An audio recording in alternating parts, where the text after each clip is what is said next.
आज के एपिसोड की शुरुआत में लीला का भाई जिग्नेश और मनोहर जी बात करते दिखते हैं। मनोहर जी पूछते हैं, तुम कौन हो? जिग्नेश सरिता से पूछता है, मैं कौन हूं? सरिता कहती है, मुझे क्या पता। फिर लीला बीच में जिग्नेश को रोकती है। जिग्नेश बोलता है, मैं लीला का भाई जिग्नेश हूं। मनोहर जी उसका नाम भूल जाते हैं और उसे मुकेश कह देते हैं। जिग्नेश मजाक करते हुए लीला से पूछता है, मेरा नाम कब से बदल गया? लीला कहती है, तुम्हारा नाम नहीं बदला। जिग्नेश बोलता है, जीजा जी मुझे मुकेश क्यों कह रहे हैं? लीला हंसकर कहती है, मनोहर जी तुम्हारे जीजा जी नहीं हैं।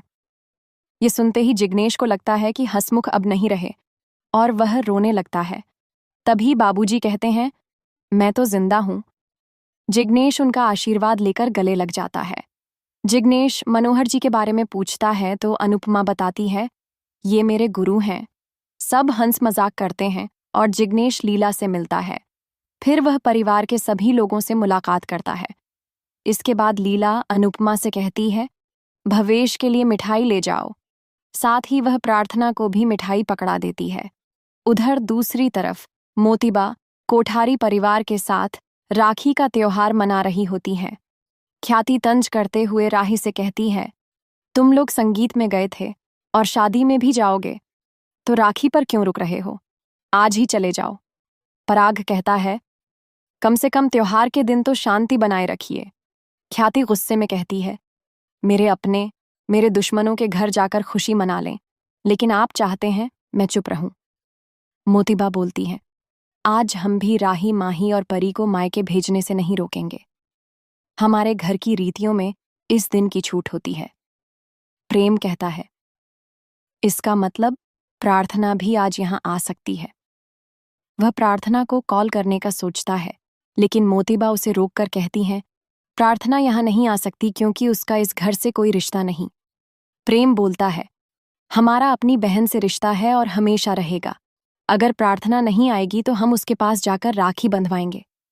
मोतीबा हैरान हो जाती है। दूसरी तरफ शाह हाउस में जिग्नेश और बाबूजी मस्ती करते हैं। अंश कहता है, मेरी 4 बहनें हैं। जिग्नेश कहता है, मुझे तो एक भी बहन दिख नहीं रही। अंश उदास हो जाता है। अनुपमा कहती है, ईशानी यहाँ है और बाकी भी आ जाएंगी। तभी राही, माही और परी आ जाती हैं। अंश खुशी से उन्हें गले लगाता है। जिग्नेश और मनोहर जी के बीच मजाक चलता है। तोशु उनकी हरकतों से परेशान हो जाता है। अनुपमा जिग्नेश को परी से मिलाती है और बताती है, ये तोशु और किंजल की बेटी है। फिर माही के बारे में कहती है, ये काव्या की बेटी है। जैसे ही राही का परिचय देने लगती है, वह रुक जाती है। राही कहती है, मैं अनुज कपाड़िया की बेटी हूं। जिग्नेश बोलता है, नहीं, मुझे याद है, तुम अनुपमा और अनुज की बेटी हो। राही हैरान हो जाती है। इसके बाद सब लोग राखी का त्योहार मनाते हैं। लीला जिग्नेश को राखी बांध देती है। राही अंश की कलाई पर राखी बांधती है। परी, माही और ईशानी भी अंश को राखी बांधकर खुश होती हैं। माहौल में खुशी फैल जाती है। इसके बाद पाखी कहती हैं, मैं तोशु को राखी नहीं बांधूंगी। तोशु पूछता है, क्यों? पाखी कहती है, भाई का काम बहन की सुरक्षा करना होता है। क्या तुमने कभी मेरी हिफाजत की है? तोशु कहता है, बचपन में मैं ही तुम्हें संभालता था। पाखी कहती है, वो तो बचपन की बात थी, लेकिन अब तुम क्या करते हो? जब मुझे तुम्हारी सबसे ज्यादा जरूरत थी, तुमने सच बोलकर मुझे फंसा दिया। तोशु कहता है, तुम ऐसे काम क्यों करती हो जिससे तुम फंस जाओ? बाबूजी कहते हैं, बस तमाशा खत्म करो। पाखी कहती है, मैं कोई तमाशा नहीं कर रही, सिर्फ तोशु भाई को राखी नहीं बांधूंगी। लीला समझाती है, राखी बांधने का सुख सबको नहीं मिलता। अनुपमा कहती है, त्योहार के दिन पुरानी बातें भूलकर खुशी से त्योहार मनाना चाहिए। तोशु मजाक में कहता है, अच्छा है, इस तरह मेरे पैसे बच जाएंगे। पाखी कहती है, तुम्हें हमेशा पैसों की ही चिंता रहती है। तोशु कहता है, वक़्त पड़ने पर पैसा काम आता है, तुम नहीं। पाखी कहती है, तुम भी किसी काम के नहीं। वो उसे लूजर कह देती है। दोनों में गरम बहस हो जाती है। पाखी गुस्से में कहती है, विंटर तुमसे कहीं बेहतर था, वही मेरा असली भाई था। सबका दिल भर आता है। अनुपमा को समर की याद आ जाती है। पाखी रोते हुए कहती है, काश आज विंटर होता, मुझे उसकी बहुत याद आती है। वो लीला को जोर से गले लगा लेती है। अनुपमा रोते हुए कहती है, जब समर था तुम मुझसे लड़ती थीं, तब तोशु तुम्हारा फेवरेट भाई था, और आज तुम समर को याद करके रो रही हो। जिंदगी कब बदल जाए कोई नहीं जानता। जब कोई चला जाता है तो हम सोचते हैं, काश हमने उसके साथ ज्यादा वक्त बिताया होता। इसीलिए जो अपने पास हैं उनका मान करो। लीला पाखी को शांत करती है। तोशु माफी मांगते हुए कहता है, मैं समर जितना अच्छा नहीं, मगर उतना बुरा भी नहीं। पाखी मान जाती है। दोनों गले मिल जाते हैं।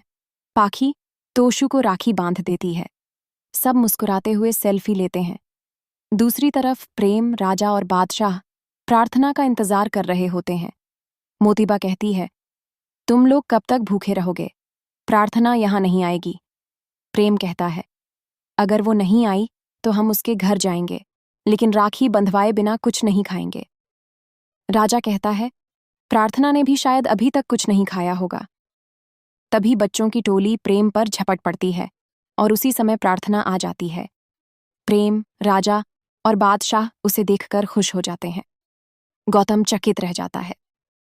प्रार्थना मजाक में कहती है, हाथ ऊपर करो, मेरे भाई बनकर पैदा हुए हो तो राखी की हथकड़ी लगनी जरूरी है। सब हंसते हैं और उसे गले लगा लेते हैं।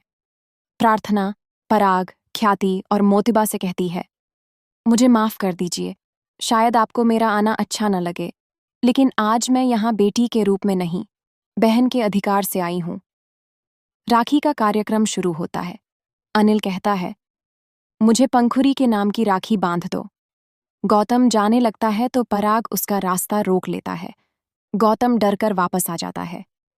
प्रार्थना प्रेम की आरती करके उसकी कलाई पर राखी बांधती है। फिर राजा, बादशाह और अनिल को भी राखी बांधती है। फिर से वो प्रेम की तरफ बढ़कर दूसरी राखी बांधती है। प्रेम पूछता है, ये किसके लिए? प्रार्थना कहती है, ये आर्यन के लिए है। प्रेम की आवाज भर्रा जाती है। ख्याति भी आर्यन को याद करके रोने लगती है। प्रार्थना आर्यन की राखी प्रेम के हाथ में बांध देती है। सब उसे प्यार से गले लगा लेते हैं। इसके बाद सब नाचते हैं। शाह परिवार में अनुपमा, अंश और तोशु मिलकर नाचते हैं। राही और बाकी लोग भी नाच में रंग भरते हैं। कोठारी हाउस में भाई बहन खुशी से झूम कर नाचते हैं। इसी समय शाह हाउस में लीला सोचती है, डॉली की राखी तो आ गई, पर वनराज आज भी घर नहीं लौटा। नाच के दौरान अंश चाहता है कि अनुपमा और राही करीब आएं, मगर राही मुड़कर चली जाती है। प्रार्थना, प्रेम, राजा और बादशाह मस्ती में नाचते हैं। अनुपमा, लीला और जिग्नेश को भी डांस फ्लोर पर ले आती है। प्रार्थना मन में अनुपमा को धन्यवाद कहती है, उनकी हिम्मत के बिना मैं कभी यहाँ ना आती। नाच के दौरान अनुपमा राही से टकरा जाती है और तुरंत माफी मांगती है। राही तीखा जवाब देती है, आप चाहे गलती से करें या इरादे से, दर्द देना आप कभी नहीं छोड़ती। इसी तरह एपिसोड का अंत होता है।